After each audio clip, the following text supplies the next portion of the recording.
Call to order this meeting of the Carthage City Council. Chief Bart, will you please give the invocation? Yes, sir. Heavenly Father, we gather tonight. We thank you for our health and our ability to be here in this beautiful day you've given us to live. We ask your blessing and comfort on those who may be in need or suffering, Father.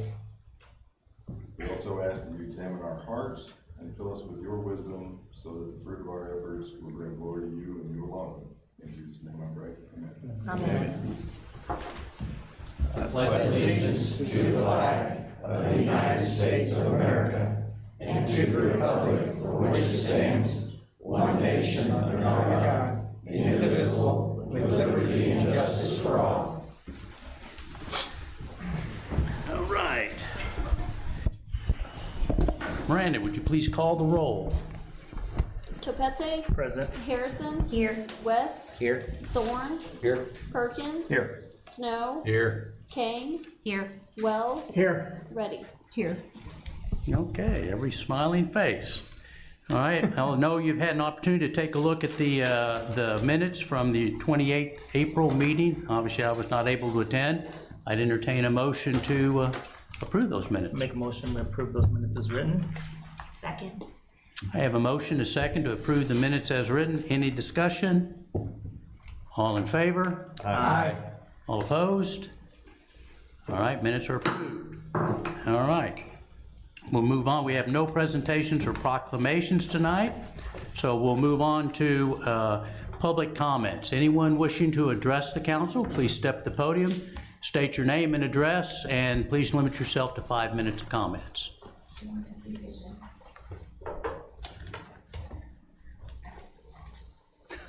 My name's Regina Wells. I live at 2026 South Maple.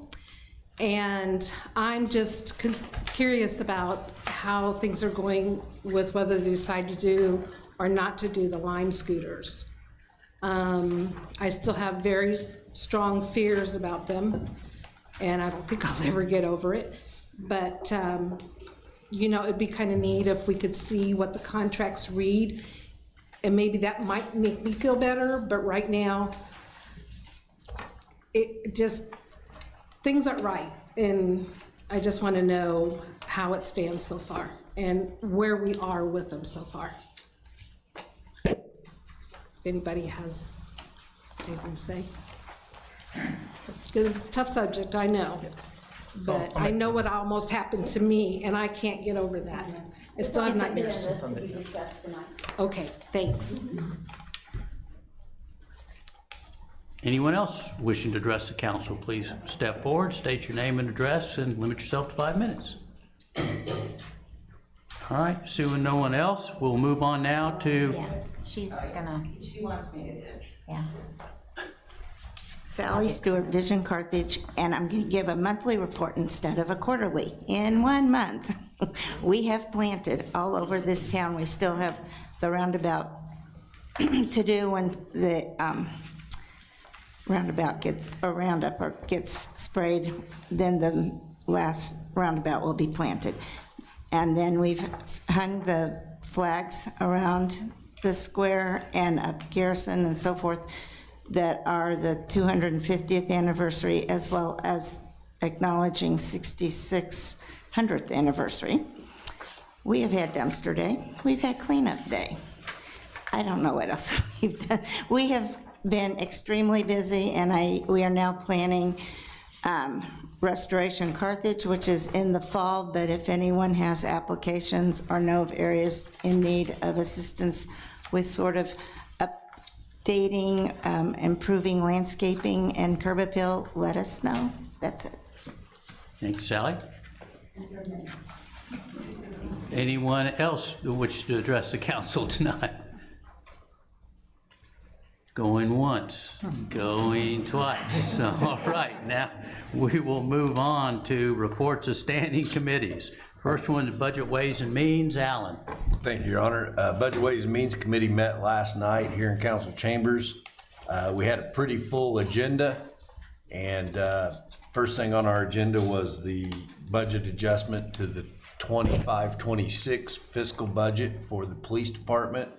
That is on the agenda tonight under Resolution 2121. We also discussed the Chamber of Commerce contract. That is on the agenda tonight under Council Bill 2625. We also discussed the Over 60 Center contract on the agenda tonight under Council Bill 2626. And the last item that will be on the agenda tonight, we discussed a budget adjustment for the 25-26 fiscal budget for the fire department. Both of those, the police department and the fire department budget adjustments have already been approved. This is to put it in a resolution to approve the budget adjustment in, I guess, the purchases have already been approved. This is to put it in, to approve the budget adjustment. We'll also see this come back at a later date as a council bill for basically a final budget adjustment. So that was on our agenda last night. Then I want to thank all of our committee last night because it was a pretty late meeting. We started discussion and we went through the fiscal 26-27 city budget. And we heard from the department heads on their capital budgets. We discussed the operating budgets and what the parameters were that we are budgeting to this year for each of the operating budgets for the departments. And tomorrow night, after we hear this Carthage Water and Electric Plant budget, we will be discussing the budget perfection. What we're going to be doing is we'll go through, and if there aren't any changes to what we heard last night, we will be forwarding that budget to the full council for approval. That budget will need to be on the agenda so that we can get it passed before July 1st, which is the beginning of our fiscal year. During staff reports last night, sales taxes, and I'm sure Ms. Cox will speak to this also, but sales taxes were up for the month and they're up year to date. Use tax was down for the month, but up year to date. And so we're looking like we're gonna most likely hit our projected or our budgeted revenues for the year. So again, tomorrow night at 5:30 is our next meeting. Then our next regular meeting will be on June 8th at 5:30 here in council chambers. Thank you, Your Honor. Thank you. Committee on Insurance Audit and Claims. Ron. Yes, Your Honor.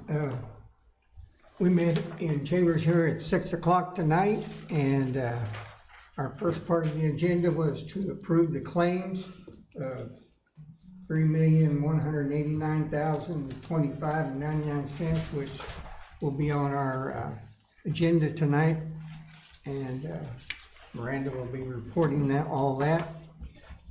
Second, we discussed the ordinance in reference to section 2-160, resignation and discharge of an individual. We made some recommendations to the city clerk, and they will come back to us at our next meeting in 2 weeks, hopefully with those changes, and hopefully we can get that bill on to the city council for discussion and finishing up. And then we adjourn by 6:30 so we can go into council meeting.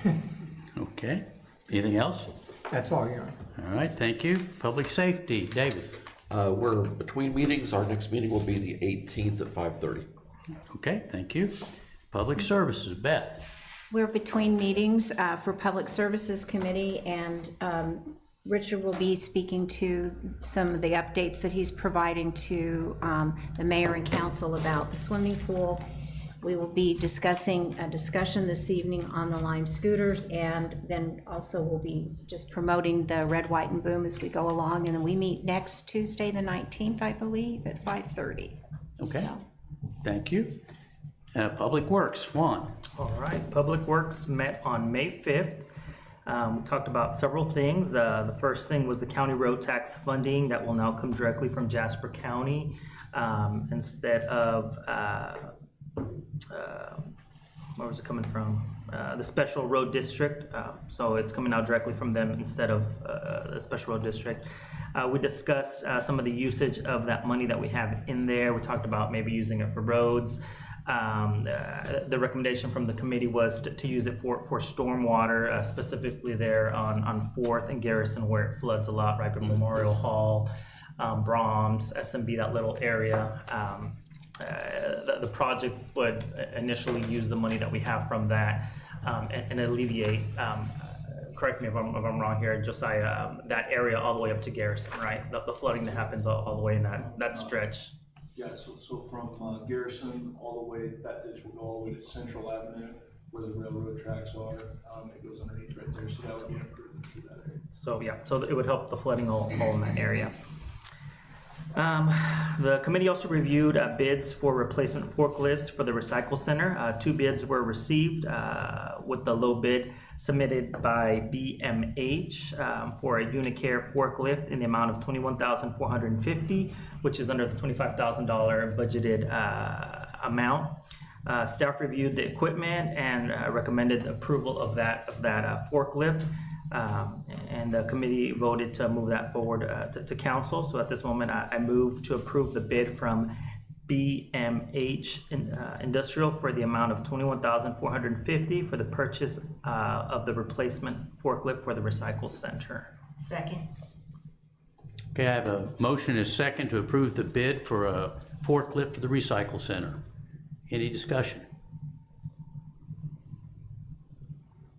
All in favor? Aye. All opposed? Motion's approved.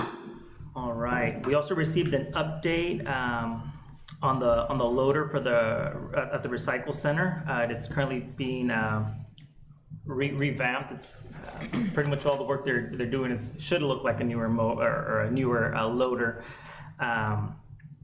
because it got a whole overhaul. It got a glow up. So it's expected to return to service soon. And then regarding the Oak Street Bridge project, staff reported that the design phase had begun and that the city is ready to enter into agreement with Union Pacific Railroad to begin the engineering review process.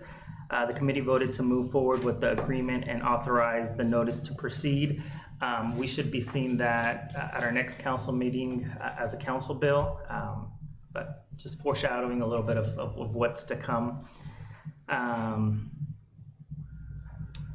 We had several staff reports, which included the street department recently hired an additional employee, and it helps to fill one more to be fully staffed.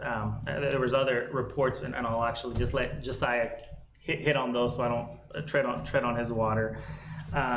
Additionally, we have a council bill that I'm going to make a motion to amend once we get there. It's Council Bill 2634.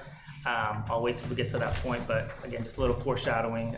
There was some legal description that was added to it, so that everything aligns with how we need it to align. So just be prepared for that when we get to that point. That's all I have. Our next meeting is scheduled for next month.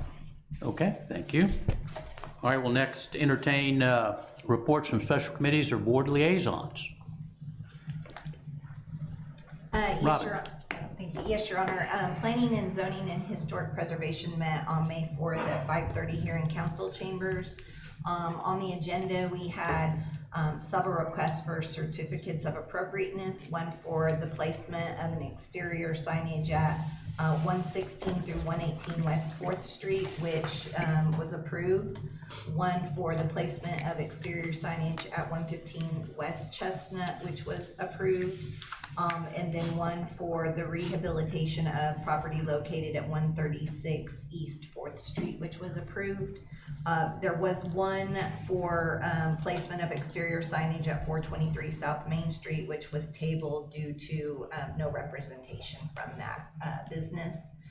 Then we also discussed the proposed short-term rental ordinance, which we'll see this evening as Council Bill 2635. That was passed to forward to council. And then we also discussed the preliminary plat for the new subdivision, which was what Juan just discussed for Council Bill 2634. We approved it, and then we also approved it for, or they approved it, excuse me, for acceptance as final plat for it to come to council. So that was all, and then the next meeting is scheduled for Monday, June 1st at 5:30 in council. Okay, thank you. Any other? David? Yes, Mayor. Had a library board meeting this evening, prior to our meeting here. Wasn't too much going on. They were finalizing their budget, and they said they'd be getting that submitted. They did vote to approve the budget they have. Should start seeing dirt work happen next week at the new parking lot they're constructing east of their current parking facility. And they hope to get that underway quickly. And that's about the main things. Okay, thank you. Ron? Civil War Museum, we did not have a meeting tonight, but I do want to report that Melissa arranged and we had over 368 students go through the Civil War Museum last Friday. Again, after I left the commissioners meeting, I went down by the Civil War Museum and we had another 25 or 30 students attending and going back through the Civil War Museum. And it is very important that our young people get educated there and what have you. That's all, John. Okay, thank you. Beth? This evening, the Downtown Business Alliance met at 5:30, and there were, I'd say, more than half the businesses were there, given how busy everything is.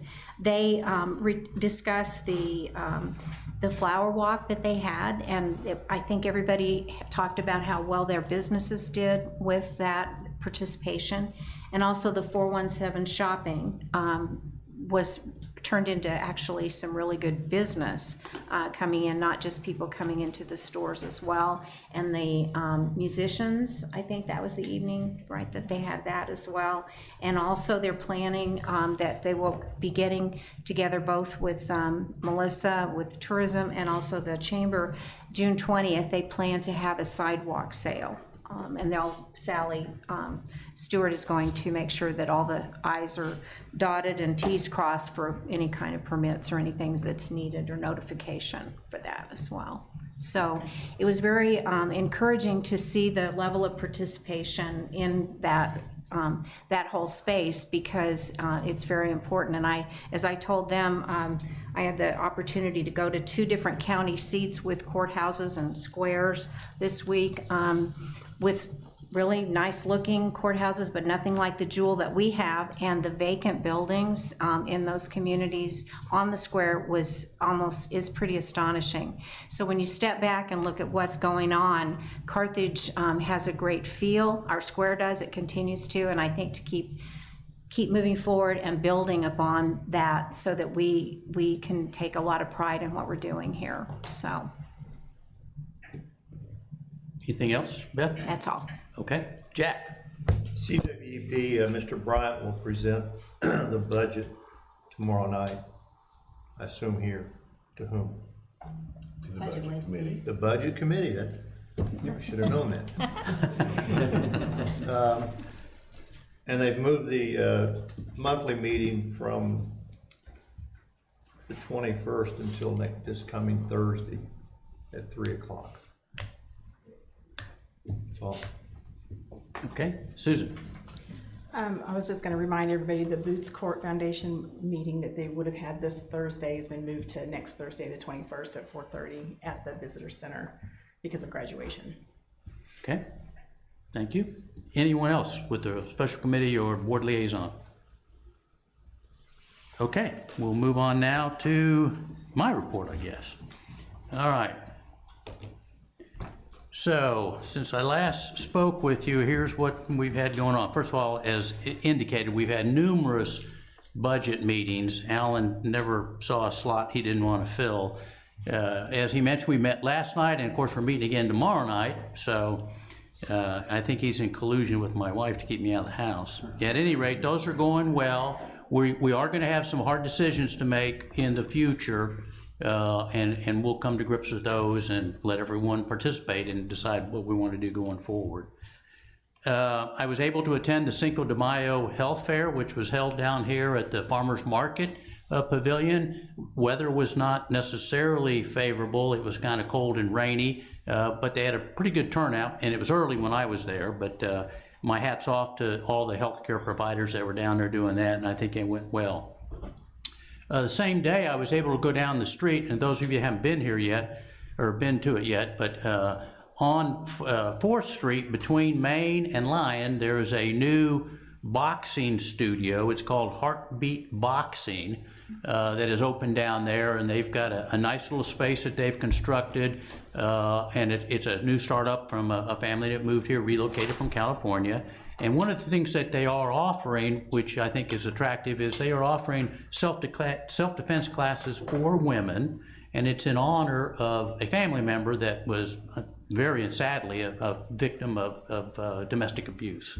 So if you haven't had a chance to go down there, I would encourage you to go down there, say welcome to the community, and see what they've got going on. It's always good to see new small business come in.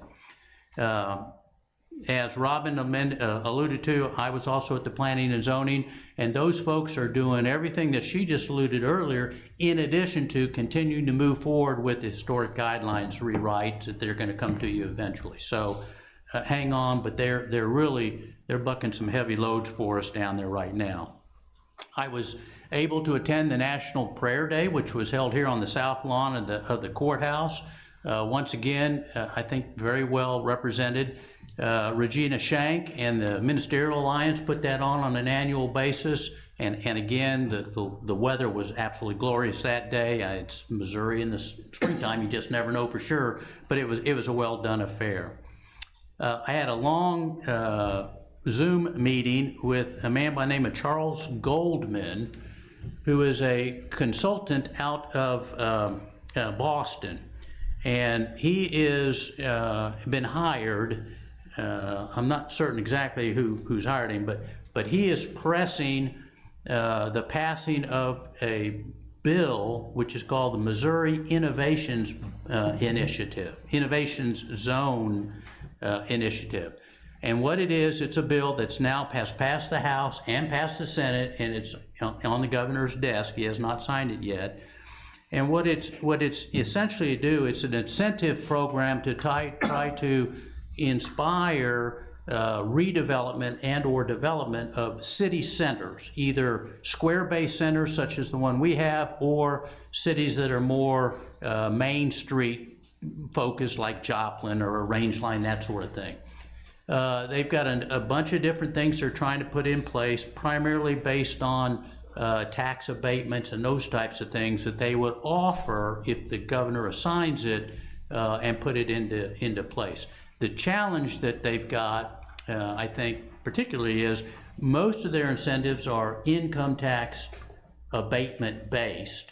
And as all we know, the governor, and it'll be on our ballot in November, it is to get rid of Missouri income tax. So how they're going to incentivize this without having the income tax to use it is an interesting question. The other thing that the bill, as currently structured, does is it's primarily focused on small business owners who happen to own the building out of which they operate.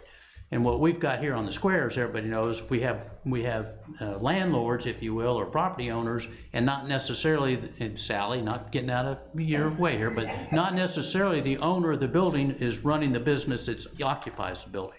So they've got some nuances they're going to have to work through in terms of how they're going to address what we find here is our predominant situation. Again, it's on the governor's, it has passed the House, it has passed the Senate. It was teed up last year and did not pass, and the reason it did not pass last year to include was not basically approved by our local representatives and senators was because it was focused on a few larger geographic areas, and they wanted to see it expanded to the entire state. So that's what they did. So that's the difference between the two versions of what is on the governor's desk right now. However, again, he hasn't signed it yet, so it'll be interesting to see. So once we find out what he does, I'll let you know.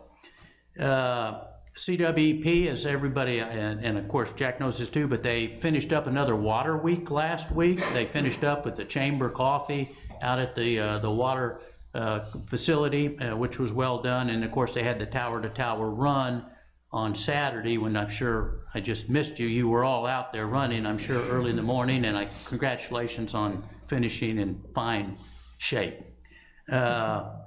The next thing we had, this morning we had a meeting with the Housing Committee, and this is an offshoot of the CEDC, and the guest this morning was the man who is the Executive Director of Restore SGF, which is Restore Springfield. And they started a few years ago, and they had a nice seed entree because of ARPA funds, but what they're focused on is the remediation of dilapidated homes and old neighborhoods in Springfield. So they go in there, they're partnered with about 12 or so banks.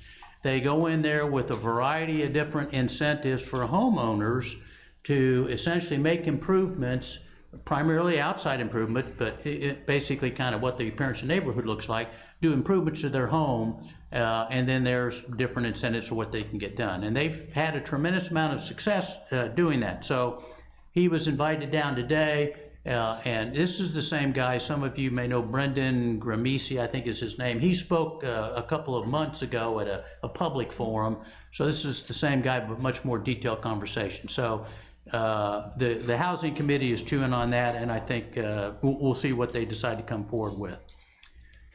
The diagnosis and assessment of our municipal pool is continuing. I am very pleased with what I've seen as a tremendous amount of collaboration and cooperation between the Parks Department, CWEP, and our own Public Works Department. Obviously, we've got a challenge. I have tasked Richard I would like to have a finalized diagnosis so that we can put something out before, in theory, the pool season starts. But I mean, they've gone so far as lowering CWEP employees into crevasses, essentially, to try to figure out what's happened with some of the water, which is going down at an alarming rate. So it's moving forward, and we'll get an update to you as soon as we can move after that. This Humane Society, there's been a lot of conversation with them. Tracy's been doing a lot of hard work there.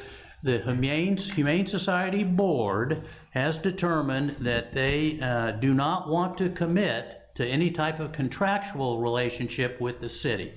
They've got, I'm sure, a lot of reasons for it, but they don't want to do that. So what we are going to do going forward, however, we will continue to use them. We'll leverage their services, and we will do so just like any other citizen of Carthage does. As we take an animal out, we'll pay the same fees that they need to accept an animal out there, and we'll move forward in that manner at this point. So we're all collaborating, getting along. They're just trying to figure out what makes sense for them. So we've got a way ahead on that, which I think is good, and Tracy may elaborate a little bit later. Finally, or next to finally, we've got a couple of appointments tonight, mayoral appointments. Some of them are reappointments.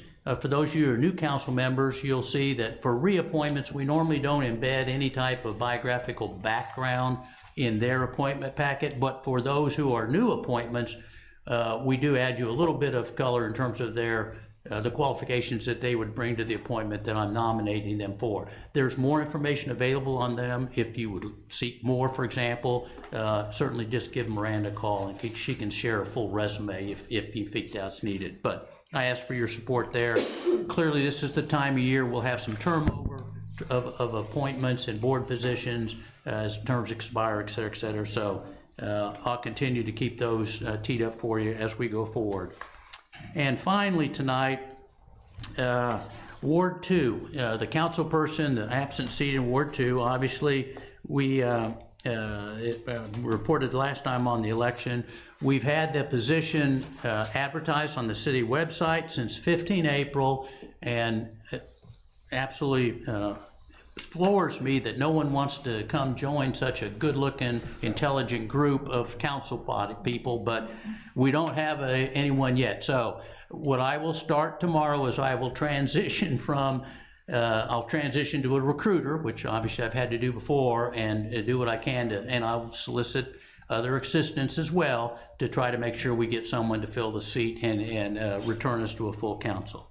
So that finishes my report for this evening. So we'll move on now to reports to council members. And Juan, we'll just start with you.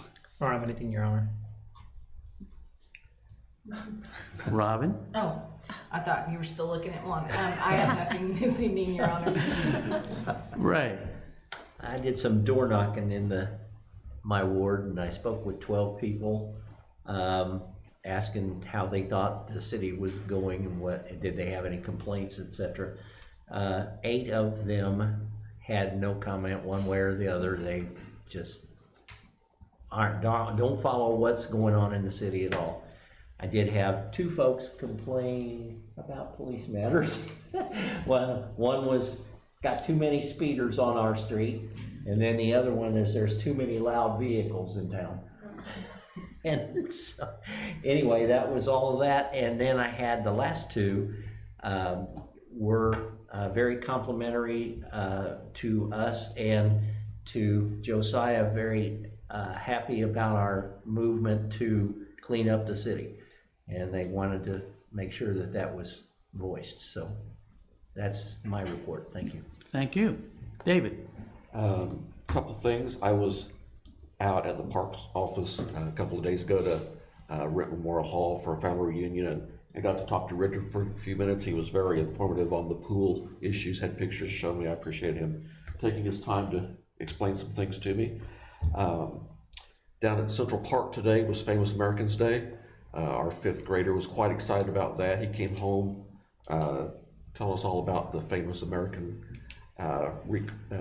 people that he met today, so that was good. The 5th graders really ate that up. And I know that's went on for quite a few years, but that's the first time I've had a child that was there to see it. One other thing, over the past weekend, we rented one of the RV spots at the Boots, took our travel trailer down, set it up for the a staycation, we called it, and it was really, really nice down there. I think it'll work out well having those RV spots there at the Boots to have a little extra spot for people to stay at. I had a couple comments I will go down and share with them how to improve it a little more from staying at a lot of RV parks. But anyway, it was very nice. I think that's something we should be proud of here in town. Okay. That's it. Thank you. Jack? I'm gonna bring up the Lime scooters. We're going to discuss it later. No, I just want to say that if, in case you weren't aware, they're going to file an IPO on the NASDAQ stock exchange. I read that 2 or 3 days ago. So if you want to buy some Lime stock, get in line. That's it. Anything else? No, that's fine. That's it. Alan?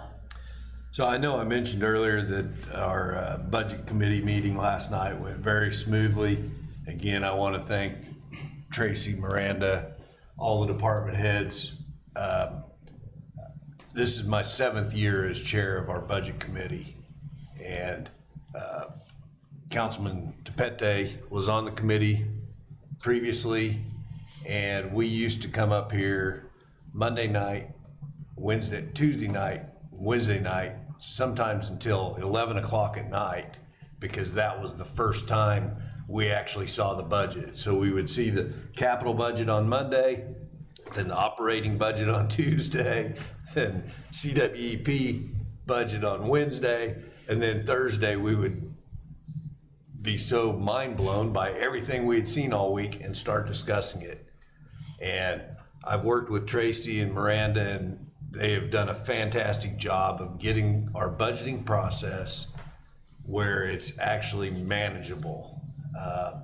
We met with all the department heads previously, with you and Tracy, Miranda, and myself, and talked about these things that we either thought would be able to happen or wouldn't be able to happen, and the department heads were all in agreement that they could live with those things not happening or not happening.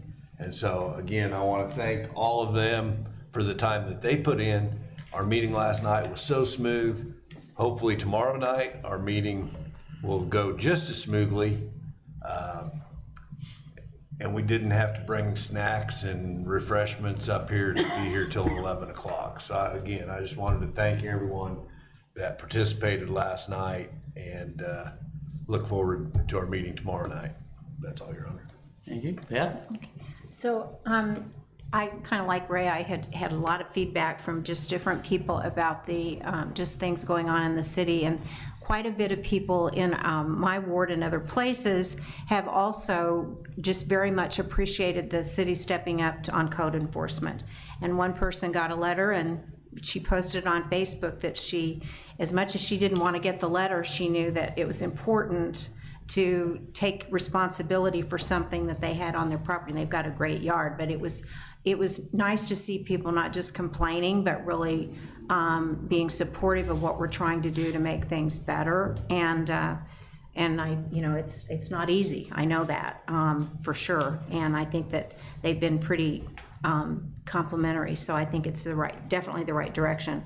My husband and I just finished the CWEP Customer Services Academy, and that was water's my place in the universe before. But I learned a great deal, especially about our electric services and just I tend to go to their board meetings when possible. But I think it was so impressive to go into I'd been in the water and the waste, and we talked them into doing a wastewater tour as well. But the electric power portion of our operation, I mean, it is unbelievable. And I think that the fact that we use state-of-the-art technology, as well as we have some really museum-worthy pieces that I couldn't tell you what they are, but it is amazing, because in order to do the work that they have to do to provide us something that we just flip a switch to get is just phenomenal. And for a community our size to be able to do that, again, is something that we should all be proud of. And the budget, that was my first budget meeting for this community, and I really appreciated the work that was done, and I appreciated seeing the priorities related to the top priorities, the things that we need, as well as looking at the things that are optional and being able to step up to make decisions in a way that's going to be about Carthage and what we hope the departments need, but also what we may have to put off if there's a need to make those decisions. So it's very much appreciated. So, thank you. All right, Ron. Yes, by the way, Mayor, I was out there at the deal for the Carthage The Water tower to Electric tower? Tower, but I did not walk it, I did not run it. I drove the route, and those people were going from tower to tower. They're on the east side of the town, and they even had little stands along the way for refreshment with water and what have you. And I did try to go out and support them somewhat. Second, yes, I finally got to get on the budget committee. Appreciated that. And my concern is that we got to encourage all of our council members, really, you need to show up tomorrow night and observe the process that we've had to go through, and also to see what's going to be facing you when we present it to the council. And we need to be looking at wants versus needs. We all want all kinds of things for the city. Each department head wants all kinds of nice little things to operate their particular department with. But if you look at the salary of the city employees own, we're looking at probably pretty close to 70% of our revenue is going to employees, healthcare, and salaries. We cannot continue that way very much longer and continue to be able to give raises to them. So it's really important that all the council members show up tomorrow night and observe what the budget committee has done, what they're going through, see if you got any recommendations before we make our final recommendation to the city council as a whole. And we have a missed opportunity, Mayor. Fox News, I was observing Fox News, and Route 66, they were doing a tour going from Tulsa to Springfield and hitting the historical areas. And look at the history we have right here in Carthage versus the Civil War, the park down here. People that has been in our visitor center motel down there, Boots, that has stayed there. Fox could have got a lot of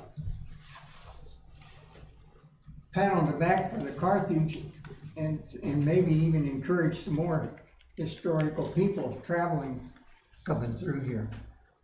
I just wish we could have got on that tour, but they missed out on us. That's all, Your Honor. Okay, thank you. Susan? I didn't take the CWEP classes, but I was able to do the tour that they did on the closing night. I think those were like big engines or something that they have in the power plant that we gas and oil powered. And it was really fascinating to see the size of them and how quickly they can fire them up and hear about how much they can cover, like in power. I think he said in what storm was that they were talking about? Erie. Yeah. Was that the one in 21? 21.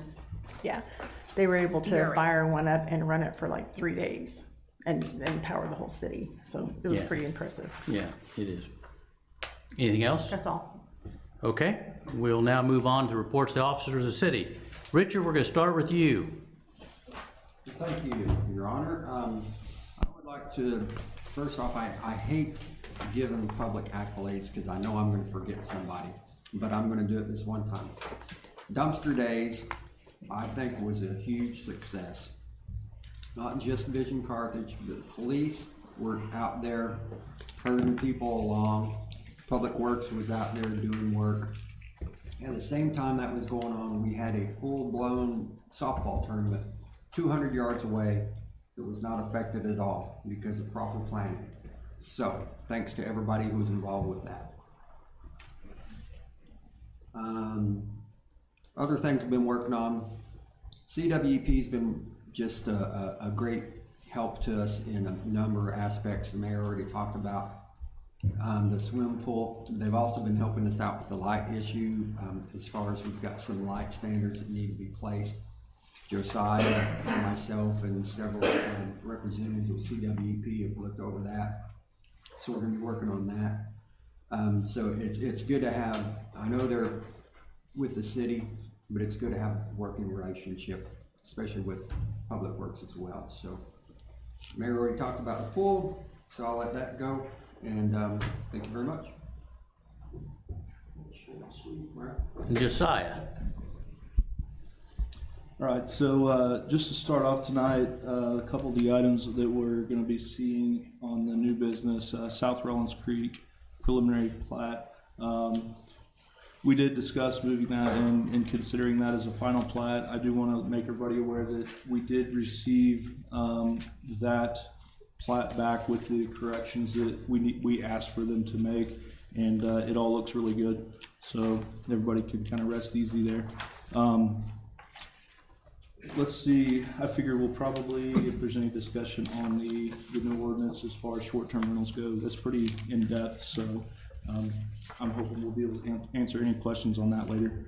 But a loader update for the recycle center. So we actually just received that loader back with the repairs that have been made, and I think they're really happy. They have a loader that has full power again with the new seat that works and you can actually adjust, and the girls are really excited to get that to use out there. And it did, there was a little bit more labor involved in that, and I will be getting the final bill on that this week sometime is what I was told. So hopefully we're still within our budget there. I just wanted to mention too, the downtown sidewalk extension project that Cochran Engineering is doing. They will be here, is that next council meeting? To present that to the council, to the overall scope of the project and what you're gonna begin to see on that transformation, on that extension out of the square. So just kind of heads up there. Thank you, Ray, for some of the words on the code enforcement. I'm hearing the same thing. You know, most everybody we talk to, everything's positive, you know, and Bill Smith does a good job, you know, kind of discussing with those people that do have concerns or whatever. And we have people here tonight that have reached out to us and communicated with Vision Carthage and Habitat for Humanity that are willing and wanting to try to help where needed. And I'm sorry if you're getting overwhelmed a little bit. 44 now. 44 applicants now have turned in, and so word's getting out. You know, that's not just Oak Street. That word is expanding, and people are seeking for some of that. So I think people want to clean Carthage up. I really do. And hopefully we can hook people up that need that assistance there and get things going. I do want to shout out to Chad, and I believe it was Commit that maybe I was on the phone with, but I had a gentleman come into our office, I believe it was last week, and he was asking for us to put up a whole bunch of signs for speed limit and extra signage, stuff like that. So I told him that would need to be, you know, going before public safety, but I did reach out to one of the police officers, and I had a report back on that through another individual, and they wanted to say thank you. That next day, there was people with extra patrol to watch because they had one person that was speeding up and down their road in the mornings when kids were walking to school, and they got that taken care of. So kudos, thank you for that. And also I want to say, I'm just going to shout out to all the departments here. Jason, we've got a lot of new development that's coming into Carthage, looking at Carthage, and some of these things, it takes multiple departments to look at and address some of these issues that we see in these plan reviews and stuff like that. Jason has sat down with us, looked at some of these plans. Eli has been a big help with creating this ordinance on the short-term rentals, going over with him on what he will need to be inspecting, and Taryn Rowland, our commercial building inspector, will be doing that together. Just everybody working together. Richard at Parks with the fair buildings. I don't know if anybody's driven down to the fair and seen the new improvements they've made, but all of that has went silky smooth. So I think it's just working together really well. So I want to say thanks to all you. Jason. This morning there was an after-action review for the active shooter training we attended at Christchurch Oronogo.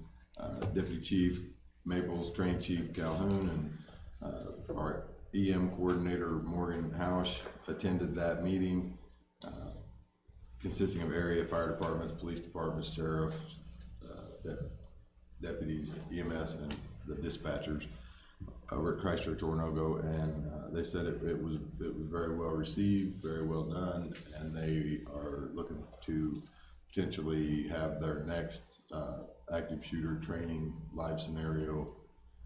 They'll do the morning session in Webb City and possibly the afternoon session in Carthage. So we look forward to planning that event.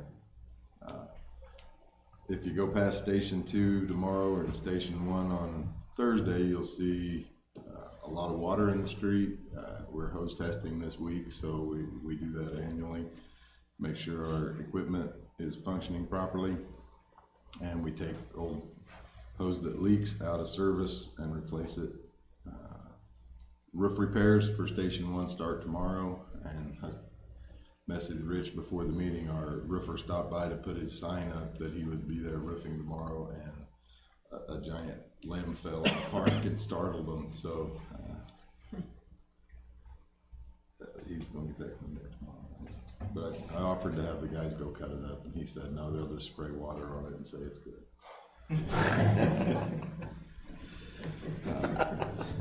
After 20 months, we did get our brush truck delivered last Wednesday or Thursday. It's very well constructed, high quality craftsmanship. We've got a little bit of work left to do before we put it in service, such as the striping and decals for identification. But the truck is great, and even though I would hesitate to use them again, the quality of the product is superior, and we got a great price on it. We'll be talking about it in a little bit. But I had a couple other vendors came by for other items last week and asked them their opinion on what that unit would cost to build, and both of them, without hesitation, gave me a price that was double what this is costing us. So we got a really good deal on it. We just had to wait forever. And that is all I have tonight. Okay, Chad. I attended the annual Chiefs Conference. There was roughly 200 police chiefs there, and then their second commands were also there, so we had a little over about 350 people. And one day we spoke nothing except about issues, specifically police department issues within the cities, and these were all municipal chiefs.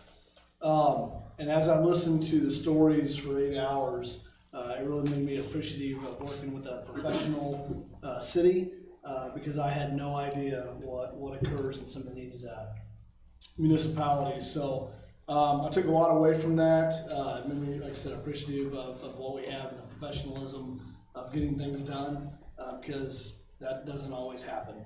But I took a lot away from it. It was good. It's an annual thing that'll happen, so I look forward to that next year. So. Okay, thank you. Tracy. Thank you, Your Honor. As the mayor mentioned earlier, I did attend the Humane Society meeting last week along with Susan, and we did discuss the contracts that had been presented and to the Humane Society board, and we have yet to reach an agreement. We are still in contract negotiations, and in the meantime, we will be just paying for the regular surrender fee per animal. And as Ron was talking about the budget, I do encourage all council members to come and attend the meeting tomorrow night to hear the discussions and see what you are faced with, and also the challenges that we face ahead. And when he was talking about the salaries comprising 70%, that's of the general fund only, which is where your main expenses are. The other funds are restricted funds and don't go to the general salaries, so that's why they're all in the general fund. In celebrating Route 66 100th anniversary, the Carthage Library does have a traveling exhibition, so go check that out. It's there now. And also Art Walk will be on Friday, May 15th, and presented by Art Central, and that's from 5 to 8. Make sure you check that out as well. And that's all I have tonight. John. Nothing done. All right, we'll now move on to report of claims against the city. The Committee on Claims filed a report in the amount of $3,189,025.99. Your Honor, I'd make a motion we approve the claims as presented. Second. I have a motion and a second to approve the claims as presented. Any discussion? All in favor? Aye. All opposed? Claims are approved. All right, we'll now move on to old business. First council bill, please. The second reading of Council Bill 2627, an ordinance authorizing the mayor to enter into a lease agreement with Jason and Pam Graff for continued use of the pavilion in Municipal Park as a skating rink for a 1-year term commencing May 1st, 2026. Any discussion? Cast your vote.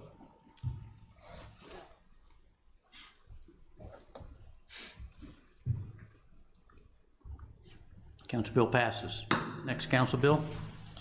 The second reading of Council Bill 2628, an ordinance authorizing the mayor to enter into a contract with Elements Construction Concepts Incorporated of Joplin, Missouri for the Kellogg Lake Sidewalk and Pavilion in the amount of $134,143. Any discussion? Cast your vote.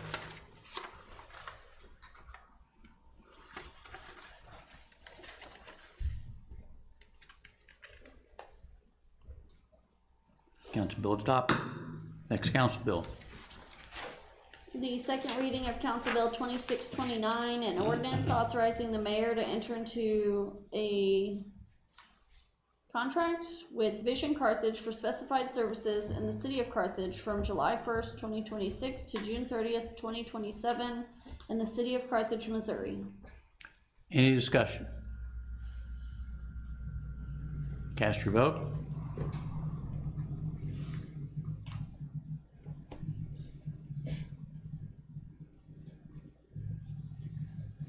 Council Bill passes. Next Council Bill. The second reading of Council Bill 2630, an ordinance amending Chapter 15 nuisances of the Carthage City Code. Any discussion? Cast your vote.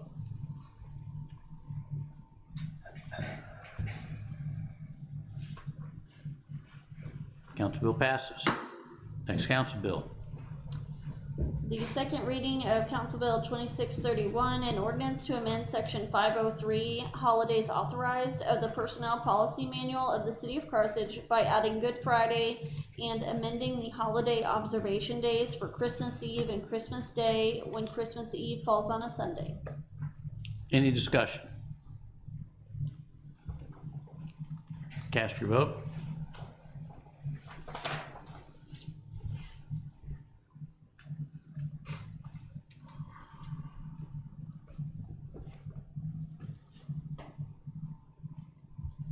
Did you get it, Jack?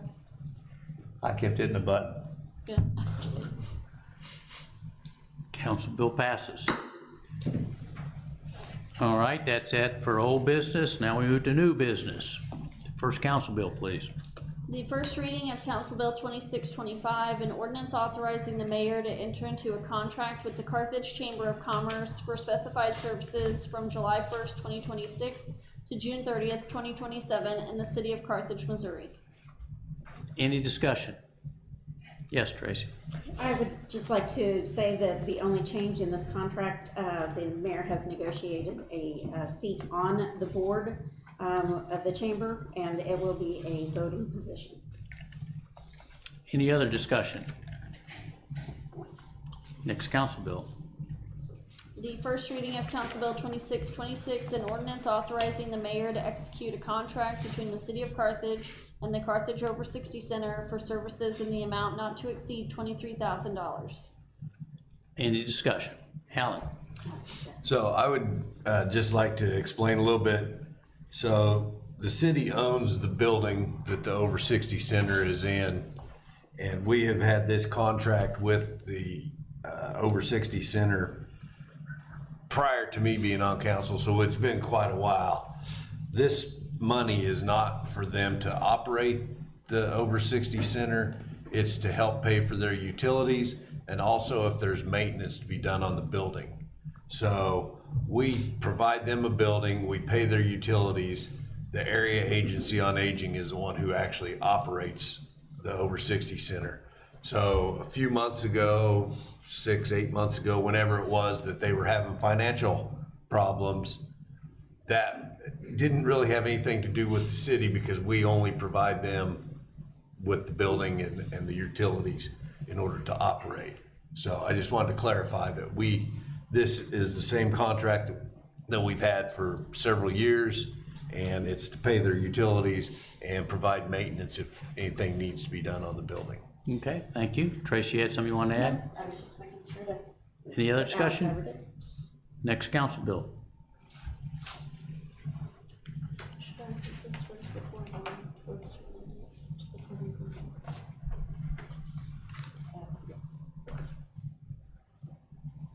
The first reading of Council Bill 2634, an ordinance accepting the final plat of South Rollins Creek as submitted by J Builders LLC, generally located at the northeast corner of Fairview and Buena Vista in the city of Carthage, Missouri. Any discussion? Jack? I would like a simple explanation of section 2. I'm not on the zoning, I have no idea what they're talking about. So what is a side yard setback requirement primarily? Josiah, you want to address that? So right now, according to city code, as far as side setbacks, there's a 5 foot or a 6 foot side setback to where a structure cannot encroach upon the property line. So in order to imitate the existing area, such as Rollins Creek, and try to imitate that same design or concept, what the developer has requested within this and planning and zoning reviewed was to basically have covenants within this plat that's tied to this plat to allow a party wall to be placed on that property line. So the approval of this plat would also let them build 2 single dwelling units that would share the same property line. Right now, in our city code, we do not have anything that supports that type of structure. So that would be what that is referring to. So we kind of have to, in order to build the 2 together and adjoin those buildings, since there is 2 different lots, it would allow them to build these together. Okay, so if you enforced the 5 foot, then they couldn't build a house? Correct. Okay. Yeah. So the builder came to you and? Correct. Said, this is what we want to do? Correct. The builder came to us and then took this plat to planning and zoning and was there actually a couple different times to discuss this and reworked some of the issues that planning and zoning has seen with it and has accommodated to try to work with them to maneuver some stuff around. But honestly, I don't think the adjoined walls were ever really one of the issues that was a primary concern of planning and zoning. What size houses are gonna be built on there? They will vary. There are gonna be some different sizes. The homes that are gonna be facing Finch Avenue that are within Rollins Creek, those are gonna be a little bit larger dwellings to where the properties that face Fairview, right now the plan is to build a little bit smaller footprint properties. Okay.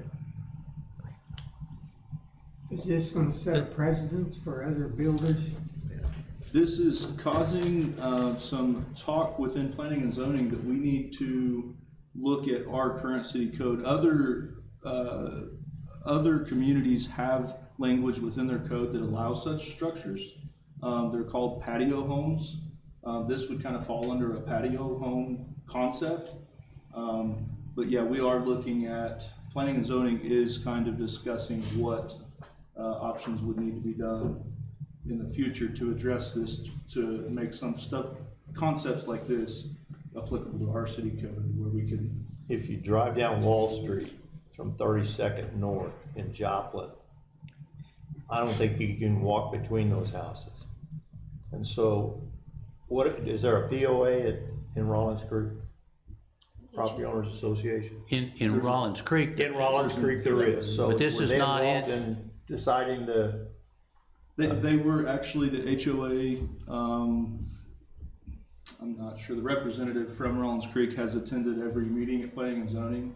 And he has actually spoke with his concerns and the developer has addressed all of those and we've discussed those within the planning and zoning committees. And there will not be, so you'll have basically 2 units that are adjoined. All this other side setbacks that have green space do meet all city code requirements. So they're just 2 lots, 2 But this is, Correct. Jack, this is not in Rollins Creek. This is a separate standalone development. It happens to be adjacent to Rollins Creek. So another note is the zoning that is there is actually zoned commercial. So there could be many other things building. The builder just chose that he wanted to try to imitate the same concept as Rollins Creek to try to keep the. Juan, you had something? I just was gonna make my motion that I foreshadowed earlier, to change Council Bill 2634 to amend it to include the legal description that's been placed on our desks.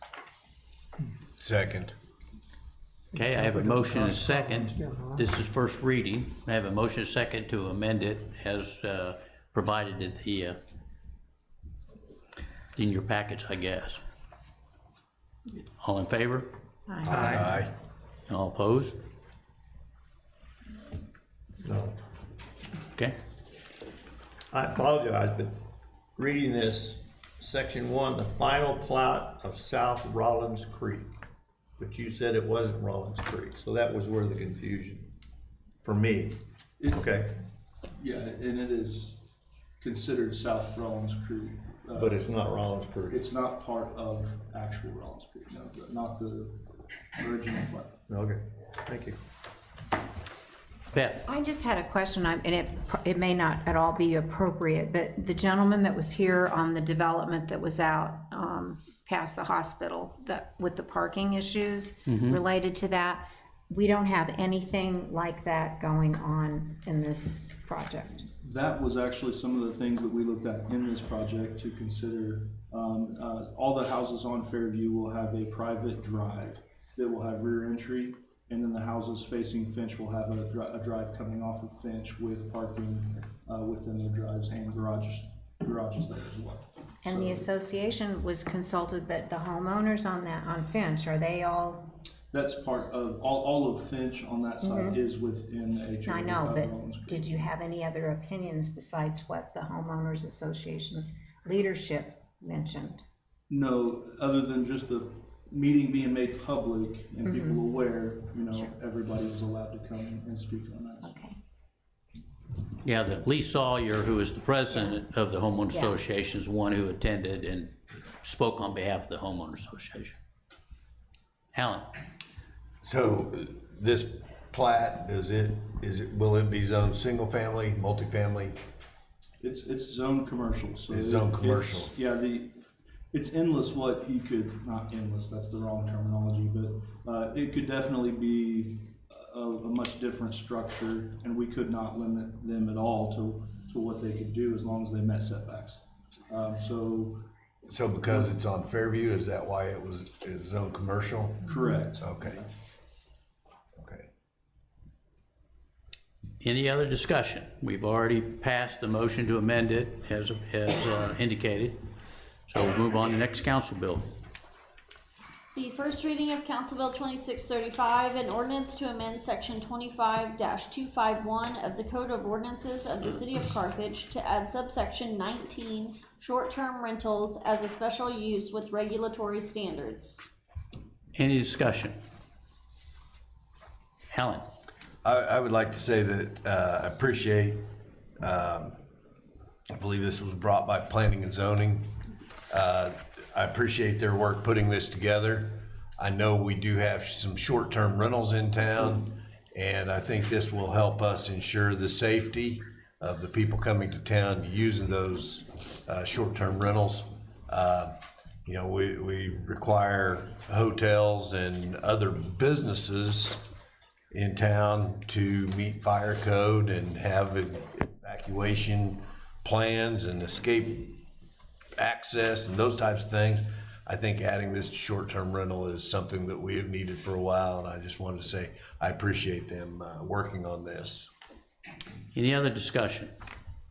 Just to clarify, because someone asked me earlier, short-term rental means like Airbnb, VRBO, is that right, Tracy? That's correct. It's basically considered something that's rented less than 30 days. Any other discussion? Okay, thank you. We'll move on now to discussing of Lime scooters. I will ask Beth, you can tee up the conversation here, please. Okay, I will do so, and I will also look to Juan as well. And I know Richard has worked on getting us some information as well, and then I also put some information that I put together just based on numerous conversations with people within Ward 4 and elsewhere, just to really keep my own head straight about what some of the issues are, and I certainly may not have had any. So that's been placed, Richard placed that material in front of you before our meeting started. And Juan, if I could put you on the spot a little bit, could you start with a little bit of the background when we've had the Lime scooters and what we found out from the survey? And then if people want to have comments to say, because what we want to do is really have that discussion and most likely vote on it at council the next meeting. So we might. For sure, okay, yeah, I don't think I'm gonna share anything that we haven't already talked about, but, I'm gonna talk about the data that we got from Richard. We got the numbers back from Lime, for the 6 months that we have Lime scooters that are being used. We have 17 users that fall under the, discounted rate, so we have folks that, financially, fall under the criteria where they can get the reduced rate to use the Lime scooter. So we have 17 individuals that have used that within the city. We also got a map of our geofencing, so I'll kind of pop that up. I'm sure everyone got it, but the geofencing shows that the red areas is where you're not able to use Lime scooters. I know it's kind of small. So as you can see, there's a lot of white and very little red within our city. I think we're all kind of in the same boat with that, where there does need to be some change within Lime, because there's very little regulation. This is not how it was set up, almost a decade ago, right? Is that, Tracy? It's been close to a decade. So when we originally pulled these out, we had more geofencing than what's there. So at some point, thank you very much, this was adjusted. I wasn't on the council when that happened, so I don't really know when that happened, but it's definitely very little to non-existent geofencing. So we have that up on the screen there. I'm going to jump into my thoughts. So based on the data that we got, we show that they are being used, right? So they are providing a service to our folks here in town. Additionally, I think two things can be right. So they're being used, but I think Ron's right on the money that there is an issue. We do need to obviously limit some of the areas where they're available to drive, and we can clearly see that on our geofencing map that we have that Lime provided. So again, my thoughts is I believe we need it, but I think within the council we need to decide what that looks like, and it needs to be an organic thing. It's going to be living, breathing as we see issues come up from the police department or from the parks department, and we're finding scooters are being dumped at the golf course or wherever, Kellogg Lake. Then we need to get stricter with our geofencing in that area and work directly with Lime to eliminate those issues. And again, it'll be a living, breathing, organic process that as issues happen, we address. I don't know if that's exactly what you were looking at. Yes, Alan? So the current areas that are geofenced, I know it's Central and I know it's Garrison. What are the bigger areas, like the golf course? The golf course. I'm assuming on the west side. What's the one to the east of the golf course? It's the cemetery. Oh, the cemetery. Okay. And then on the south end of town? That's the Y. The Y. And then the square on the right is gonna be the congregation's property, You mean, the CRM. oh, okay. That perfect Oh, square okay. on the right. Right. That is, Oh, I believe, okay, for the Vietnamese. Yes. Yeah, okay, gotcha. But I believe those two smaller ones at the bottom are the YMCA's back park Yeah, and the that baseball walking fields and trail, stuff. yeah, okay. Other, Yes, other comments? yes. Yes. I have went to businesses around the square, talked to them. I have talked with several citizens within my ward. I've also personally, and so has my wife, had very close incidents in actually hitting individuals on the Lime scooters. That is not limited enough. You want my vote, they're gonna have to be limited to your parks and recreational area in order to be operated safely. if you're putting them out there on the streets, because I've had to follow them going down the middle of the street, police can't be everywhere all the time. You also have all the young kids riding the Lime scooters, whether their parents are giving them permission or not, they're not supposed to be on them. How are you gonna control that? How are you gonna stop these? I've seen 5-year-old kids, I've seen 6-year-old kids, 8-year-old kids running around on the street. I've had complaints about them being up on the sidewalks. I've had business owners complain to me about the Lime scooters being dumped in front of their businesses. They have to call somebody in order to get them removed. I've had individuals tell me that they had Lime scooters dumped in front of their yards and they sit there for 3 weeks. They're supposed to be picked up weekly or actually daily to recharge it. They're not getting around, picking them up and recharging them. Lime scooters have also been all the way out into the county. How's Lime restricting them if they can end up all the way out in the county and then throw it into a ditch?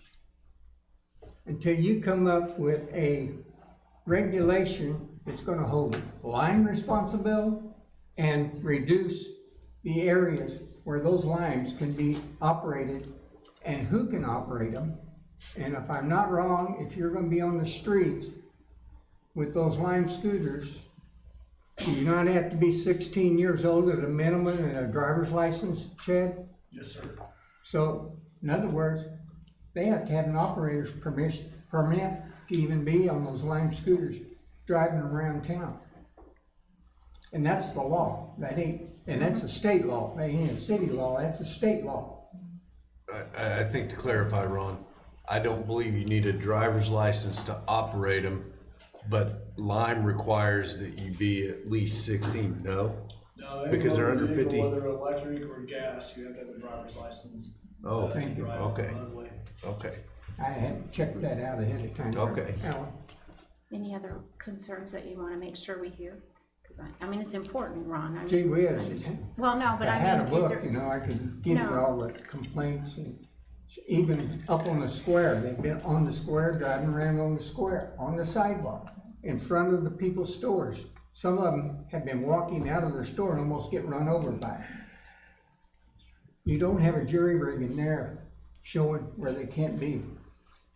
Now, it's correct, and then I'll have you speak, Richard, Jack, and then back to Alan. That's all. Go Okay, ahead. and obviously anyone else, but. I can't vote for them based on Well, what we got going I on do, here a now. couple of things that I know, because I tried to make sure that the people that I spoke with, just like many of us, have lots of concerns about safety and want to respect what people have to say and not dismiss them at all, and especially the businesses as well as safety on the streets and the sidewalks. I also know that if I'm not mistaken, in the discussions that I've had with Juan and with Richard, we set those geofence boundaries where those then can be operated. And we would have to have signage to say no on the square. I know we've already talked about that. The walking trail out by the Y, there would not be them on there. It's up to us to set that up, and I'm not sure that it was consistently done in the last couple of years, if I'm not mistaken. You're correct. Okay, and I know Chad and I had quite a conversation about it, and would you mind sharing, and then we'll go to Jack, about the safety organization that wanted to do the safety training that would kind of speak to this? Councilmember King, I had reached out to an organization called First Impact, unrelated to Lyme, but it is kind of, now that we're having this discussion, can come in line with that. First Impact is an organization that really is, the target audience is the parents of young teens that are just getting their driver's license. And what this program does is it teaches the parents the rules that are necessary that you have to abide by when your 15-year-old gets their permit, their intermediate license, and as that license graduating them to 21 years of age, all the restrictions that are placed on it, And with that, I mean, it is a motorized vehicle, so it falls right in line with what Lime is. And that we're bringing that. When I reached out to them, I wanted in this area, they were super excited. They have nothing on the west side of the state. And this is a Mizzou extension program, so ran by the state. So we will have that program here to help educate. Thank you. Thank you. Jack? I'm gonna make a wry comment. Anybody remember the Song of the South, the movie, Brer Rabbit and the Tar Baby? Poof! And that's where we are. How are you gonna get out of it? I've ad nauseum expressed my opinions. But again, I read the article about in the UK, this was this week, about all of the problems and issues that they've had in London, Manchester, Liverpool, you name it. Really severe problems, piles of these things. And how do they get to them, and do they get to them? And there's one guy, that's his job, one guy in London to go pick up the scooters. So, I mean, we can talk about the geofencing, if it worked, great. But again, you're gonna have irresponsible parents. Alan brought up last year, he's a responsible parent. I said, you know, that's wonderful. He and his son rode them, other people that are responsible, but there's a number of people in this town are not responsible. And so, if I understood it correctly from Ms. Schramm, the ex-councilwoman, saying that, I think, what you gotta scan a driver's license, then you scan a credit card, et cetera, et cetera. I just don't see it working, so, yeah, that's all. David? Yes, I'll just throw a few comments in here. In my neighborhood, I see multiple riders per Lime scooter. Usually the oldest one appears to be 10 years old. They never stop for stop signs. I've seen near collisions with cars when they just shoot through Maple Street or down Main Street without ever stopping. You know, it says here they're supposed to be 18 years old. Well, they're not. You know, somebody's scanning a debit card and off they go. We can't lay it on the police department. They're already understaffed, and there's more important things than checking ages for scooter riders. Yeah. But somebody's got to be responsible for making sure kids aren't riding these things. At my own home, one morning I had a Lime laying across the driveway. Considered running over it, but I didn't want to puncture a tire. Had them laying on the sidewalk. You know, and they've laid there for 2 days at one time, and then I moved it across the street to where nobody lives at. So they don't do a good job picking them up. And just for the safety factor, I would be against keeping Limes in Carthage. Were you gonna say something else? Yeah, I think, I mean, we can do some things that we haven't done. I think we need to look at a geofence of maybe some type of a fishbone to where we have a designated street north to south, and then off that north to south street, east to west streets, because I do believe there are people that use these for transportation to go to Walmart, to go to work. So I think we need to, rather than just completely saying absolutely not, I think we need to look at maybe a fishbone through town, and that's the only place that you know, those streets are the only place that these could be rode on, maybe Municipal Park. I think we need to look at limiting the hours that they can be ridden. We can limit the hours from 7 a.m. to 8 p.m. so that they're not gonna be ridden at night. I don't know how we'll ever, I mean, we can't legislate responsibility of parents. I mean, if we could do that, my gosh, we probably wouldn't need a contract with Humane Society, because we can't even get them to be responsible pet owners, let alone responsible parents, you know? So I don't know that just saying absolutely not is the best thing for the citizens of this town. I know during Marion Days, there are a lot of rides. If you look at that information that Richard provided us from Lime during that Marion Day period, from the CRM to Walmart, I mean, you see those scooters nonstop back and forth. So they're using it as a mode of transportation. I agree, there's probably, I used them for recreation, and there probably are, the majority of our normal everyday riders are probably riding them for recreation. But I still think that if we just completely get rid of them, we are depriving some of our citizens of the ability to ride them as a necessity to get to the grocery store, get to Walmart, to get to work. So I don't think we should just say, I'm absolutely against this. Let's get a plan and say, okay, what kind of a fishbone could we go from north to south and hit some of the areas. So like if we were to designate Grand as the east or the north-south, would we need to come off on Centennial? Will we need to come off like to the area of Fairview? Will we need to come off to Elk where there are manufacturing facilities on West Elk? Those types of things. I don't think that we can just say absolutely not. I think we need to look at how we can restrict it, and then if we still have issues, can we restrict it even more? You know, we can limit the speed of them. I mean, 30 mile an hour on those things is pretty fast, so we can restrict the speed to 20 mile an hour. It's still serving those people who need a ride as a necessity to be able to get to where they need to go.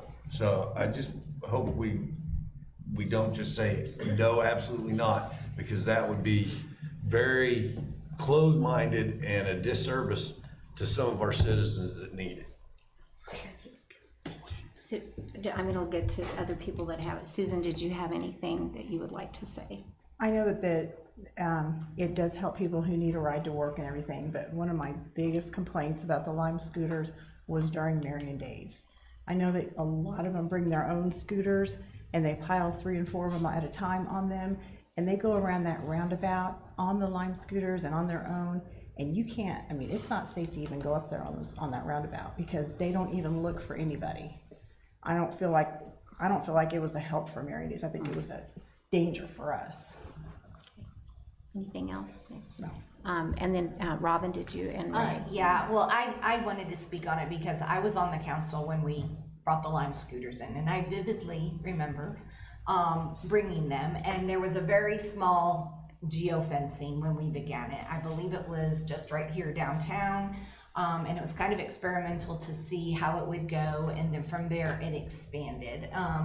And I agree with Juan in that I think we've expanded it probably too far. We've become too loose with just allowing it to go all over. But I very much agree with Alan. I actually had an individual tell me that they are the only driving adult in their home, and they have 3 children. And one day their car broke down and they had no way to get to work. They had no way to go to the store to get things that their children needed. And so they used a Lime scooter because that was the only transportation way that they had to get where they had to go. They didn't have the money to pay for a taxi. And so I think that, you know, a lot of people are talking about when they walk out their houses or when they walk out their businesses and what they see and that inconvenience. And I don't disagree that that is inconvenient and happens. But I'm going to talk about the representation for my ward. So probably my ward has more individuals who use them for necessity than perhaps some other wards. And I think that it's nice to think that everybody just goes and hops in their car and goes wherever they want and gets done what they need to do, or they call a friend. But for some people, that's not an option. And I think that we are punishing people who need it based on some who are not following the rules and doing things. And I think that that's a disservice to some citizens, probably the citizens that you will likely not hear from who need them.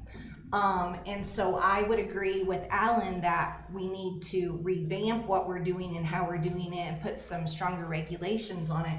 But I think that it is a disservice to several citizens who probably need that as a form of transportation that they don't have the luxury to have the same form of transportation that we all do. So I would just ask that people consider that.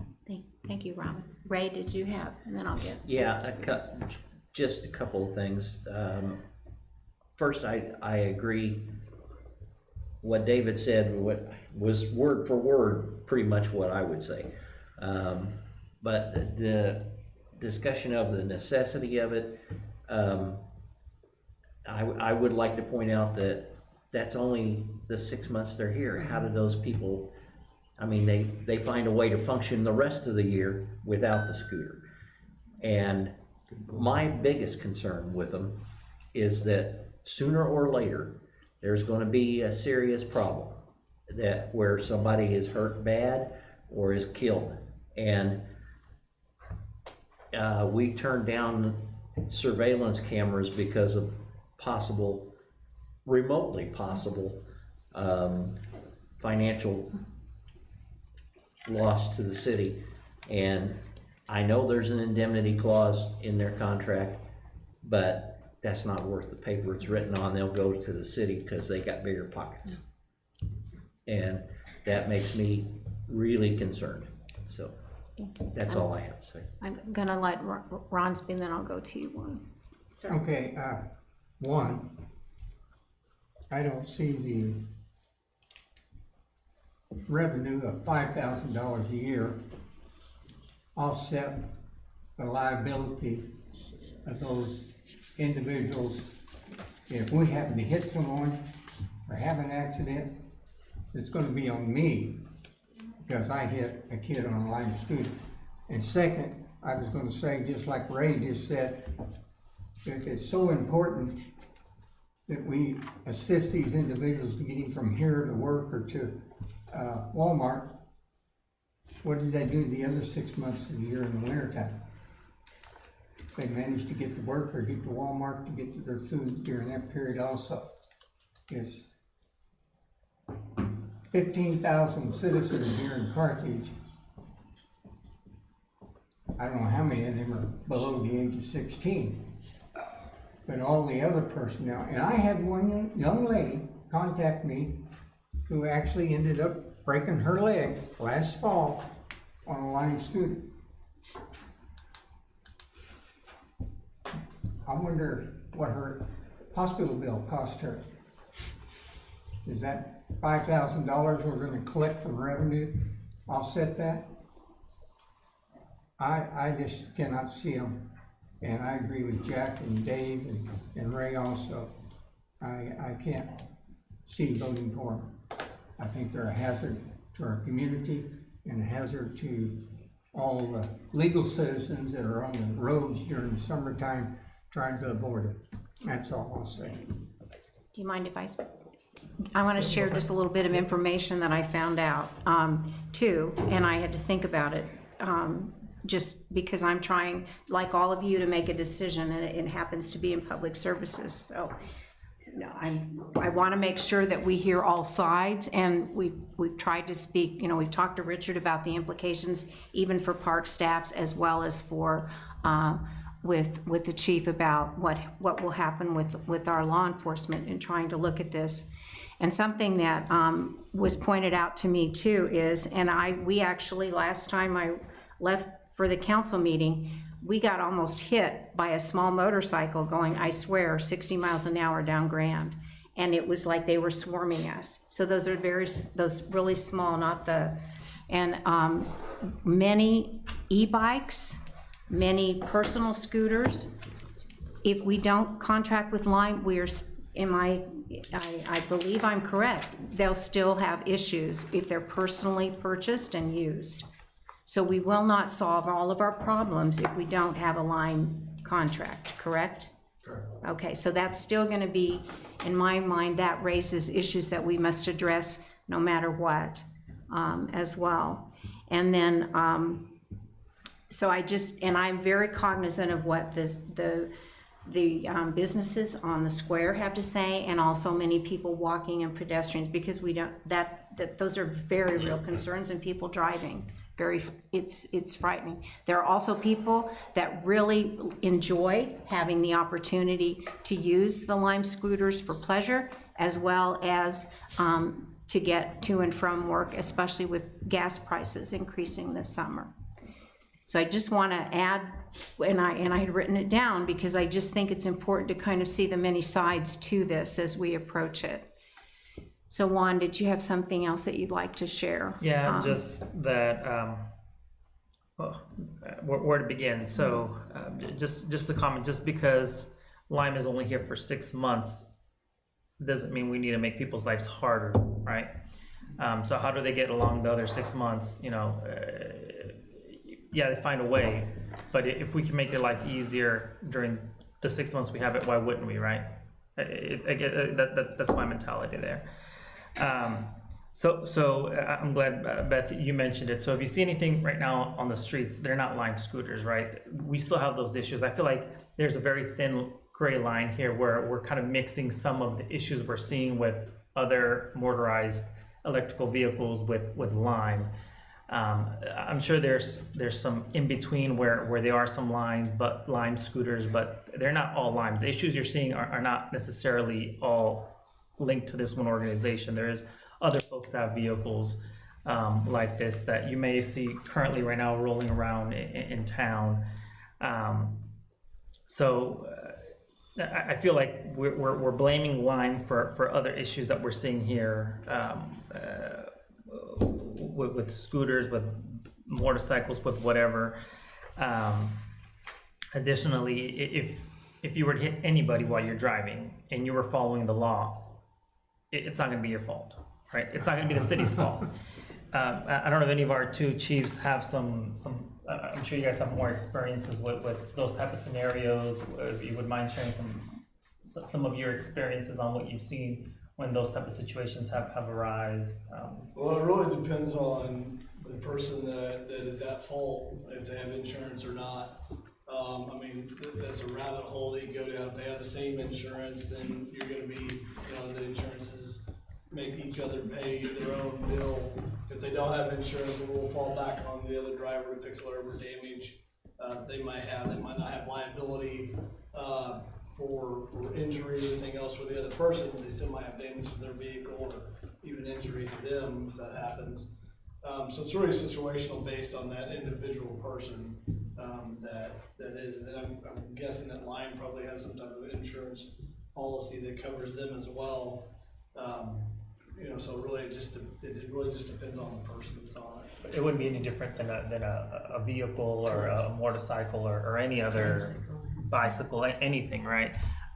If you're doing what you're supposed to be doing and you hit someone or they hit you, whatever that may be, you're not liable. They are. Now, you have to deal with insurance. Yes. Is that ideal? No. But it's no different than what we have to deal with currently right now. One last thought. I have no doubt in my mind that everyone here, is very passionate about this because we care about Carthage and we want it to do good. And we might express that in different ways, but that there's still a human element to this. And I want to think that some of the comments that were said right now that with the 6 months, what did they do? Like, I'm going to take that as just it's your way of showing love to Carthage, but we don't want to make other people's lives more difficult if we don't have to. We can help somebody. Let's do that. Like that's the right thing to do, and that's what I think we need to do. So. I'm going to take two more comments from Jack, and then I have a thought about how to maybe proceed to put out to the group. Yeah, Jack. Just my observation, but why would anyone ride a Lime scooter to Walmart to buy groceries? How would they get them home? Wait a minute. I'm still bleeding from the shot that Alan gave me a while ago. Anyhow, I think that's a false premise. It is. What do they have, backpacks or what? Here's another question. When you ride that Lime scooter out, you still have time on it. Is that correct? Can you turn it off? How do you get back on it? but you have to turn it off, and then you gotta, you know, get another subscriptor, what, I mean, you see, the premise is that somebody needs this to go to work. I don't know, I've never seen an adult on one of these scooters, never have. Primarily, and then if you say, well, you're gonna go to Walmart, or you're gonna go to the King Cash Saver, doesn't make any sense, no sense. That's why we have taxis, and if they're over 60, it's $1 to ride the city taxi. Jack, I would tell you to hang out by Innovative Industries and you'll see folks there. Oh, yeah? Yeah. Yeah, every day. Jack, did you have anything else then? Because I kind of like, I'm done. okay, thank you. D-U-N. So there is a YouTube video where someone is sitting in a Walmart parking lot and a gentleman pushes out a full shopping cart. They can't even believe, and this guy has straps, a backpack, and he puts all these groceries, a whole shopping cart of groceries, and gets on a Lime scooter and drives away. Yeah, great. So there is a way to get it done. The other thing that, respectfully to this council, Carthage isn't the only town in this country that Lime wants to come bring scooters to. I mean, Carthage is probably one of the smaller towns that they want to come to, but they've got them in Springfield, St. Louis, Kansas City. They've got them in Columbia. They've got them all over that are much bigger towns that have much more traffic than Carthage does. So it's not like Lime has said, man, we want to start our business and we want to start it in Carthage, Missouri. They're probably serving over 2,000 cities across the country. And so it's not like I think we can put some more restrictions on them, and I think we can find a happy medium to coexist. That's all. Thank you. The IPO I mentioned, in their pro forma, they say they're in 30 countries. But yet, in the same article about the carnage and the difficulty and the problems in the city of London to try to force people to use electric instead of gas cars. That's all I'm saying. And so you can say, it's great, we're gonna help those people, but what about the other people? You know, that I think it's a generational phenomenon, personally. Can be, but again, you know, nobody wears helmets. You see these little kids, 7, 8, 9 years old, they don't have a helmet on? So if it's okay, want to maybe say the last few sentences? I'm done. I'm finished. I'm sorry. Well, and I appreciate everybody's comments and feedback, because everybody's got a very strong opinion or thought and an interest that we're trying to look at to really serve who lives in our community, and that includes everybody. So to that point, you know, I think we do want to think about it. We have our Public Services Committee meeting on Tuesday, next week.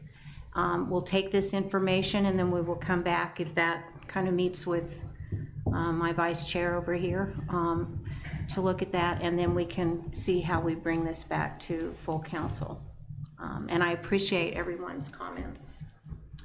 Can I make a recommendation that we at least explore some type of fishbone geofencing pathway, north, east, west, north, south, and start there, and not before we, because if we can't come up with a logical We should have a plan recommendation, you're with a right. logical recommendation, I don't think, I mean, obviously it sounds like it's not gonna pass unless we can present some type of a plan that's not gonna have them all over town. We would want to have some of those designated boundaries for what we're trying to do, and to enter that wishbone feature into it as well. Yes, sir. One last comment in reference to Allen.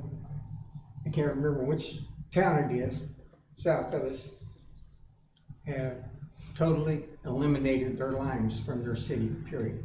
I don't think there's another town in the 4 counties. As I looked it up, there's not another city Well, I just that seen has it. the other day. Is that right? I mean, I They don't think so. eliminated them altogether.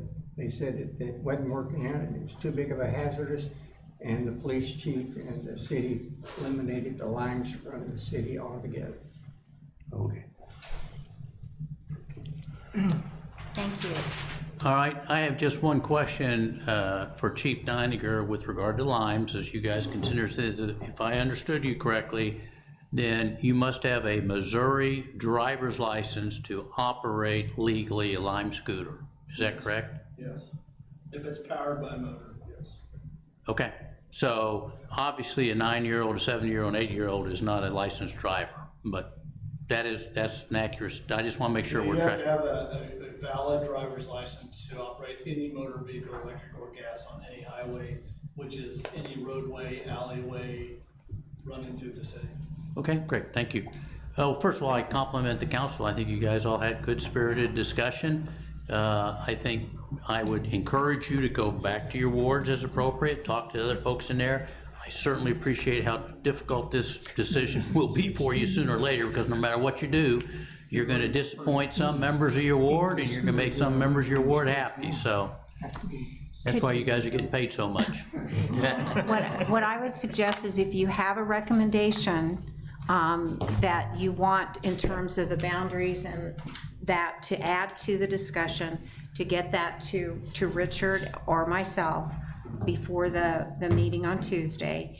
And then if I could ask you, Chief, to maybe be available for part of that public services meeting if needed on Tuesday, if you could check. Yeah, I think it's the 19th, right? 5:30.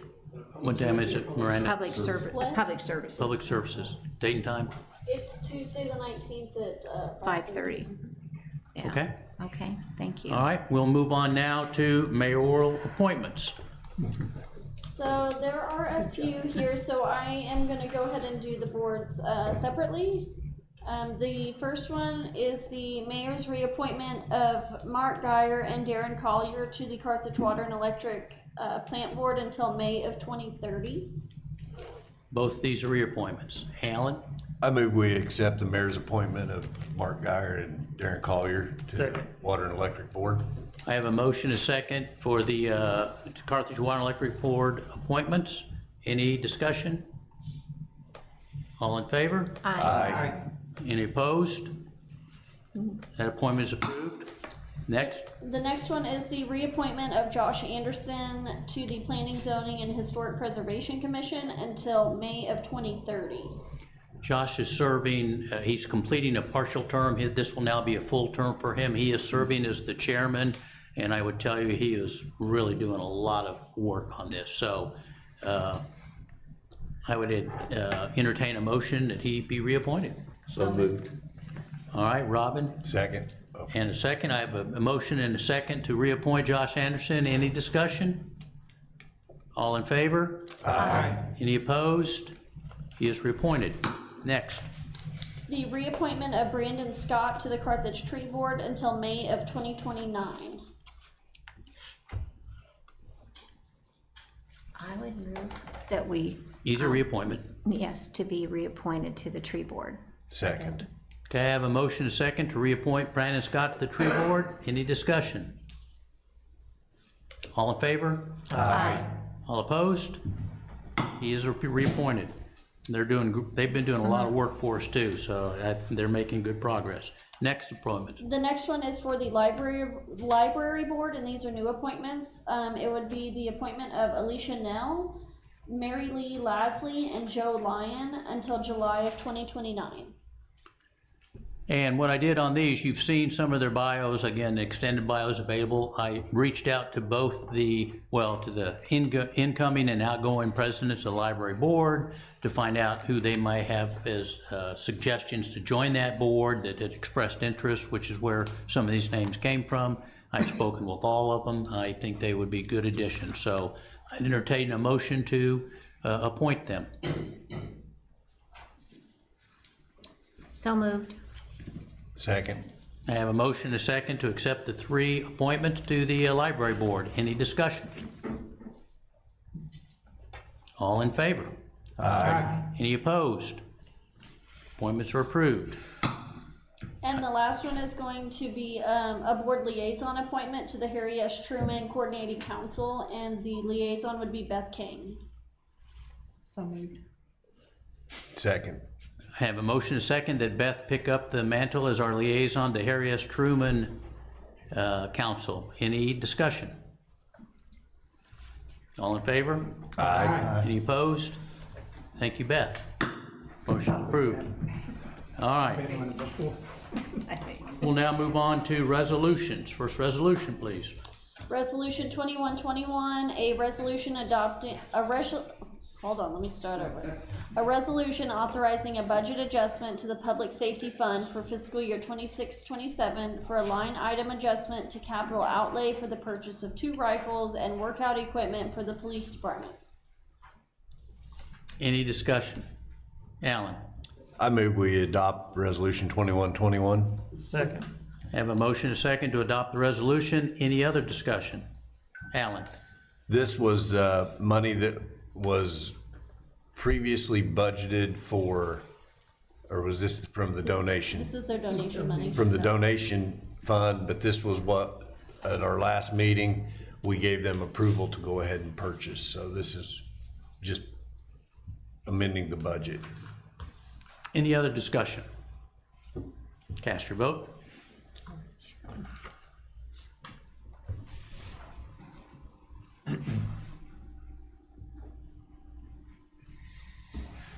Resolution is adopted.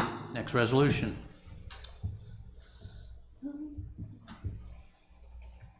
Resolution 2122, a resolution authorizing a budget adjustment to the Capital Improvements Fund for fiscal year 2025-2026 for a line item adjustment to capital projects for upfitting the 2024 Ford brush truck. Any discussion? Alan? I move we adopt Resolution 2122. Second. Have a motion and a second. Any other discussion? Cast your vote.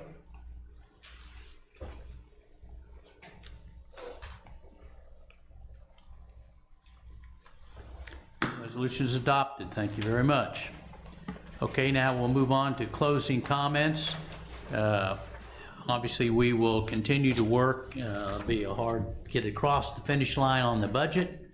I echo the recommendations that several of your constituents have made with regard to if you can attend the budget meeting. I think you'll find it informative and it'll give you a better understanding of what's going on forward. If you got any other questions, obviously feel free to give Tracy a call or Miranda. Other than that, I again appreciate the decorum that you all showed one another this evening, particularly on the Lime scooter discussion, and I think it's a good way to do business and realizing that we're all trying to do what's best for the citizens as opposed to what we individually may or may not want to do per se. So, having said that, we'll start, Ron, with you. Other than it is very important that council members are understanding what's going into this budget, and if you can be there tomorrow night, I know Alan would appreciate it. If you got any questions about the budget, I guarantee you, Alan's got it in the back of his head somewhere. That's all, Your Honor. Thank you. Susan? I don't have anything. Okay. Juan? I don't have anything, Your Honor. Robin? I was just gonna second your sentiments that I appreciate having, a good discussion amongst all of us. And I mean, that's what good democracy is all about, is good discussion and respecting each other's opinions. So, Thank you. Ray? No closing comments, thank you. Okay. David? Just want to say congratulations to the graduates of Carthage High for 2026. It's the largest class I believe they've had, so a lot more adults headed out to the world. That's it. Jack? I feel like a front man for Chuck Bryant. He's gonna give a magnificent presentation tomorrow night. I brought up a couple of weeks ago about line items. There's a line item for electricity, for water, for sewer, but I said there is not a line item for reliability and service. And so I think it's extremely important that we maintain the level of those two non-line item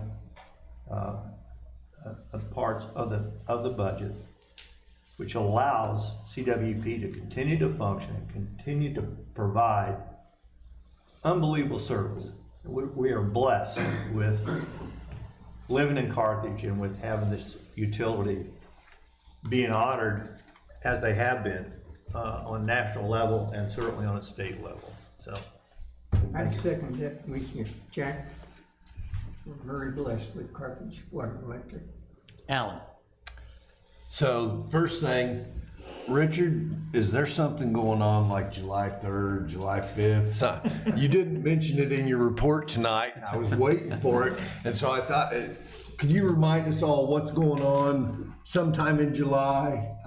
The 4th at the park where my office is located, right next to the golf course, right in between that area. We're gonna have fireworks, we're gonna have food, we're gonna have drinks, we're gonna have fun. So please, one and all, come down. We'll have a good time. I'll see you there. Okay, and that's on the 4th of July. 4th. All right, I want to get that clarified first. Again, I just want to encourage everyone that can come tomorrow night to hear the budget. One of the things that we started a few years ago is our budget committee is the chair of all the other committees, the Public Services, Public Works, Public Safety, Committee on Insurance Audit Claims.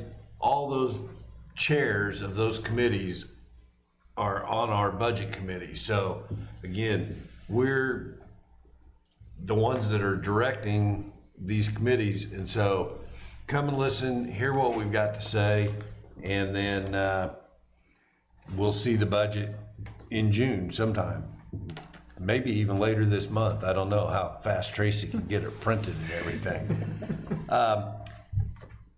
The next thing I would like to say, and this isn't directed at any one person, but I feel the decorum of our meetings is very important. And this meeting, even though it's called a council meeting, is the mayor's meeting because that's why he's the chair. So one of the things that is to me very important for the decorum of our meeting is before you speak, to be addressed by the chair, giving you permission to speak.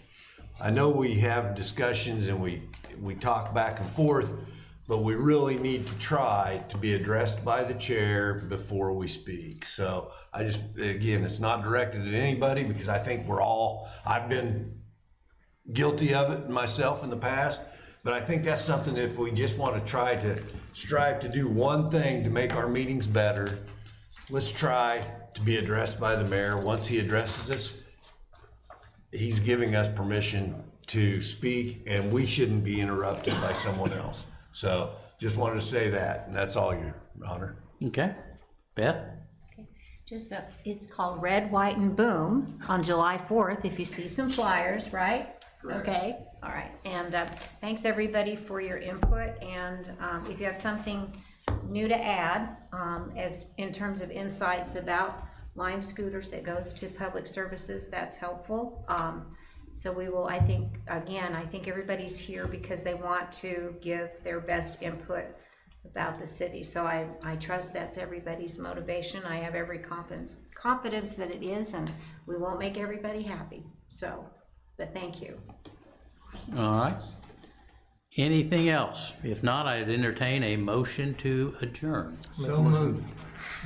All right, have a motion to adjourn. All in favor? Aye. And any opposed? You want to oppose? I thought, Unless you okay. just want to camp here. Thank you, ladies and gentlemen.